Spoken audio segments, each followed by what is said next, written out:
everyone, Tracy with the Idea Closet and Paper Closet Designs. I have a new file up. In fact, it's turning into quite a few new files featuring this rose, and I just wanted to show you today how to put this rose together.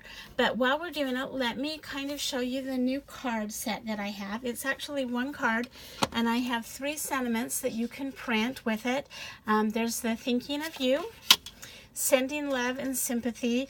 I hate and love sympathy cards all at the same time. They're so hard to fill out and to send, but they're definitely something that's needed. And I love the simplicity of this little saying, sending love and sympathy. And then, of course, a happy birthday. And when you purchase this card file, you'll get all 3 sentiments. You'll also get a blank card so that you can stamp it or cut it out of just printed paper or use it however you want. So here is my sympathy card with the 3 roses. And then next I did a thinking of you card, which would be great for, you know, a thank you or somebody that's sick or whatever, whenever you're thinking of someone. And there's the 3 roses on that one. And then I also did this happy birthday card, and it is pretty much put together with the exception of 1 rose and then gluing them on there. And I just wanted to show you how easy it is to do these little layered roses. So let's go ahead and get started. Your layered rose has 5 pieces for the rose, and the big rose and the small rose are the same. And then it also has 3 pieces for the center. Oh, it looks like I may have dropped one on the floor, so we're going to make it with 2, but it does come with 3. To give it this little layered look is really very simple. Let me explain what I'm doing, and then I'll tell you why I like this. So you want something that's round. This is just my dowel or owl. You want something that's round, and you're going to kind of just round those edges really quick. I love this little flower because I have a new obsession, and it's all the 3D paper flowers that you can find. They are absolutely gorgeous, and I think every designer has made some. I'm going to just keep continuing to round the edges. But when you put them on a card, they're so big and bulky, they're almost impossible to mail. And if you can mail them, they get to the recipient and they're flat and squished. And so I love the look of this little flower because it's got the layers to it. It's so pretty, but it's not big and bulky like some of those other 3D flowers. So keep making your 3D flowers. They are so beautiful. But for something that you want to mail or something that you're going to hold on to, like a cup wrapper or something, you're going to want these little flatter ones. Okay, next up we're going to ink the edges, and I've just got my ink pad here, and I love little makeup sponges for inking. Everybody has their own little tip. This is mine. I love these little wedge makeup sponges. So I'm just going to pick up some ink, and I am barely going to ink the edges. I don't want to really cover it in ink. It will kind of change the look of it a little bit, so that you can definitely see those layers and see them pop.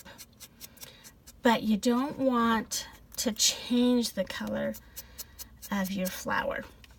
And I'm looking at this, and I'm thinking I may have done a darker ink with those first 2. So we're just going to go a little bit heavier so that I can kind of match it up. I'm going to do all of those, and I'm going to do this really fast and not put all the detail into it that I normally would.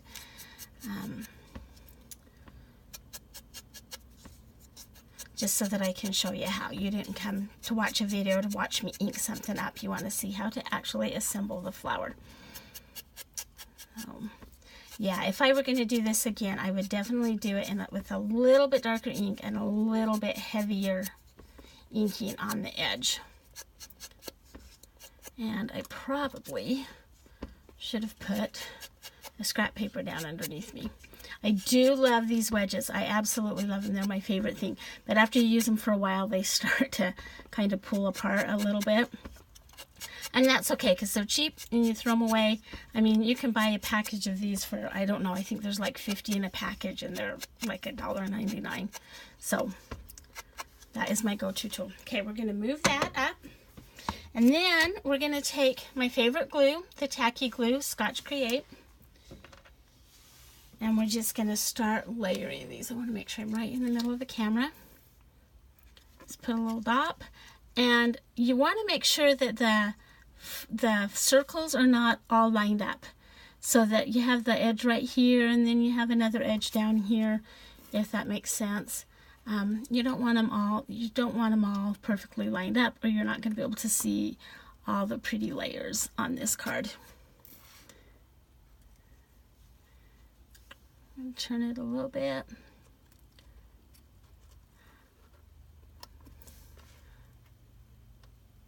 Kind of hold it in there. Okay, and you can tell that by turning the layers, each flower is going to end up being just a little bit different. And then if you want to go back in and kind of bend some of those up, you can. You don't have to. It depends on how much dimension you want on them. And that's why I didn't glue the whole thing. I just glued the centers. And then you'll take your circles, your center pieces. And like I said, there should be 3. I think I dropped one on the floor. I'm not going to take the time to go find it. So I've got the large one and the small one. The middle one is the one that I'm missing. And let me hold this up so you can see. There's the 3 little circles. And I didn't stack them right on top of each other. I also staggered those a little bit. Okay, then you're going to take your card base, and I've glued everything together with the exception of the leaves. And I like to kind of start with my small one and put them on there and arrange them however you want. You want the words to be able to be seen. Okay, and then we're actually gonna glue the leaves on first. You can do this however you want. There's no right or wrong. This is your card to share with your friends, so it needs to have your personality on it. You do what makes you feel comfortable and what you like to see. I had a boss a long time ago when I was just kind of starting in this industry, and she felt like her style was the only acceptable style. And it was beautiful, don't get me wrong, it was absolutely beautiful. But by the time I quit working for her, I felt like everything looked the same. Because if it didn't look like hers, she took it apart and told us it was wrong. And like I said, very, very talented lady, but everything always started to look the same. So that's why it's your thing. You do it the way that you want. I do think I used this last one with foam dots, but since I forgot to grab them, I'm just going to glue that one on there too. And I kind of put it on the top. So there is your happy birthday card. Like I said, this file comes with everything you need to make the card. It comes with the base, the panels, the pennants, sorry, I lost my train of thought, the leaves, the rows, 3 different sayings, your dots, everything you need to do to make this card. And you could use this card for so many different occasions. Hope you'll give it a try. Thanks for joining me.